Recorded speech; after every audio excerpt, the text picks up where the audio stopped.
Biraz əvvəl telefonuma zəng gəldi. Zəngi qəbul etdim. Alo, alo dedim. Gördüm ki, qarşı tərəf cavab vermək istəyir, amma cavab verə bilmir, çünki kövrəlir. Amma hıçqırıq səslərini eşidirəm. Nəysə, bir neçə saniyədən sonra cavab verdi ki, salam Sahil bəy. Dedi, siz məni tanımırsınız, amma mən sizi çox yaxşı tanıyıram. Nəslim sizi tanıyır, nəvələrim tanıyır, övladlarım tanıyır. Hətta 103 yaşlı anam sizi dedi, tanıyır. Dedi, mən sizə təşəkkür edirəm.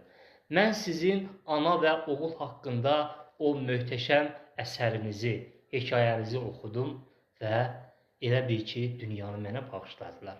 Və deyir, mən o hekayə sayəsində mən 103 yaşlı anamın qarşısında diz çökdüm, bir daha anamın əllərindən öpdüm. Mən o hekayəni övladlarıma izlətdirdim, nəvələrimə və mən deyir, ömür boyu, ailəmiz ömür boyu dedi, o əsəri biz heç vaxt unutmarıq.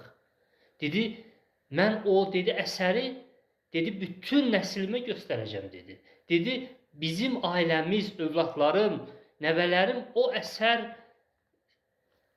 rəhbər tutaraq yaşayacaqlar. Dedi, mən bir daha xalqımla, ölkəmlə fəxr etdim. Yəni, bax, bu əsər, bir dənə əsər bu qədər ölkəmizi dəyişibdir. Bu artıq möcüzədir. Təkcə bugün mənə 12 zəng gəlib xaricdən və Azərbaycandan.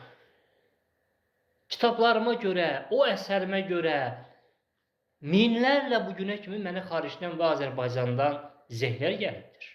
Yəni, ölkəmizi bu qədər sürətli dəyişəcəyinə mənim kitablarım, mənim əsərlərim heç mən özüm yuxuda belə görməzdim.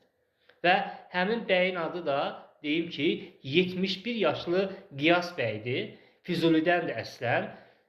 Anasının da 103 yaşı var. Füzulidən olan 71 yaşlı Qiyas bəy dedi ki, Sahil bəy, mən 78-ci ildə dedi, Gəncə Kiravabad olan vaxtı Pandorxuya alarkən bir nəfər satıcı mənə 15 qəpiklik bir kömək etmişdi. Mən onu ömür boyu unutmuram dedi. Sizin o hekayəniz dedi, bir daha məni dedi, heyran etdi. Mən də Qiyas bəyə təşəkkür edirəm. Həqiqətən də mənim kitablarım, xüsusən hekayə terapiya kitabım artıq az qala 100 min Azərbaycanlıda var.